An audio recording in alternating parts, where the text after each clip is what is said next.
बहुत समय पहले एक हरे भरे और रहस्यमयी जंगल के किनारे एक गांव था। उसी गांव में आरव नाम का एक साहसी लड़का रहता था। आरव को बचपन से ही जंगल की खोजबीन का शौक था।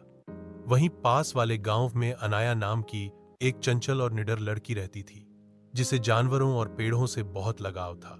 एक दिन अनाया जंगल में औषधीय पौधों की खोज में गई, लेकिन रास्ता भटक गई। सूरज ढलने लगा और जंगल की सरसराहट ने माहौल को और डरावना बना दिया। तभी अचानक उसने किसी की सीटी की आवाज सुनी। वो आरव था, जो जंगल के रास्तों का जानकार था और शिकार से लौट रहा था। आरव ने उसे देखा और मुस्कुराकर कहा, तुम यहां अकेली? यह जंगल जितना सुंदर है उतना ही रहस्यमयी भी। अनाया ने थोड़ी घबराई आवाज में कहा, मैं रास्ता भूल गई हूं, क्या तुम मुझे बाहर तक छोड़ सकते हो? आरव ने सिर हिलाया और दोनों साथ साथ निकल पड़े। रास्ते में अनाया को जंगली जानवरों, पेड़ों और तारों भरे आसमान के बारे में बातें करना अच्छा लगा। आरव को हैरानी हुई कि कोई उसकी तरह जंगल से इतना प्यार कर सकता है।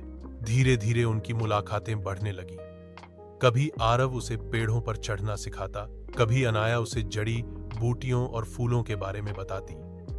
जंगल उनके लिए सिर्फ पेड़ पौधों का नहीं, बल्कि उनके रिश्ते का गवाह बन गया। एक दिन नदी किनारे बैठकर आरव ने हिम्मत जुटाई और कहा, अनाया, शायद ये जंगल हमें मिलाने के लिए ही है। क्या तुम मेरी जिंदगी का हिस्सा बनोगी?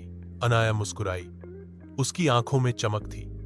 उसने धीरे से आरव का हाथ पकड़कर कहा, हाँ, क्योंकि इस जंगल की तरह तुम भी मेरे लिए अनोखे हो। उस दिन से जंगल न केवल उनकी मुलाकातों का ठिकाना रहा, बल्कि उनकी प्यार की कहानी का मूक साथी भी।